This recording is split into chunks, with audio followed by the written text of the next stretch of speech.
এবার জুয়া কোম্পানির সঙ্গে জড়ালো আলোচিত নায়িকা পরীমনির নাম। একটি অনলাইন জুয়া কোম্পানির শুভেচ্ছাদূত হয়েছেন তিনি। সামাজিক মাধ্যমে খবরটি নিজেই জানিয়েছেন। রোববার নিজের ফেসবুকে পরী একটি ভিডিও প্রকাশ করেছেন।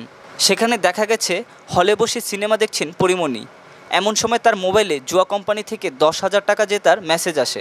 খুশিতে চিৎকার করে ওঠেন তিনি।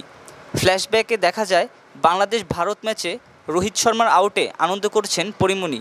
এরপর তাকে বলতে শোনা যায়, একটু আনন্দে মেতে উঠেছিলাম, তুমিও পারো আমার মতো টিম বানিয়ে ম্যাচ প্রেডিক্ট করে জিতে নিতে নানা উপহার। ওয়েবসাইটে চলে যাও আর পেয়ে যাও আরও তথ্য। এদিকে বাংলাদেশের সংবিধান ও আইন অনুযায়ী জুয়া খেলা একেবারেই নিষিদ্ধ। বাংলাদেশের সংবিধানের 18(2) অনুচ্ছেদে নৈতিকতা রক্ষায় রাষ্ট্রের দায়িত্ব সম্পর্কে বলা হয়েছে, গণিকাবৃত্তি ও জুয়া খেলা নিরোধনের জন্য রাষ্ট্র কার্যকর ব্যবস্থা গ্রহণ করবে। 1867 সাল থেকে চালু প্রকাশ্য জুয়া আইন অনুসারে কেউ টাকার বিনিময়ে বাজি বা জুয়ার আসর বসালে এবং কেউ তাতে অংশ নিলে তা হবে দণ্ডনীয় অপরাধ।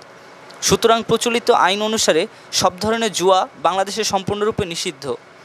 প্রসঙ্গত, পরীমনির হাতে ওয়েব সিরিজ রঙ্গিলা কিতাবের কাজ। চলতি মাসের মাঝামাঝিতে বান্দরবনের সিরিজটির শুটিং শুরু হয়। সেখান থেকে বরিশাল হয়ে 2-1 দিনের মধ্যেই ঢাকার লোকেশনে শুটিং শেষ হবে সিরিজটির।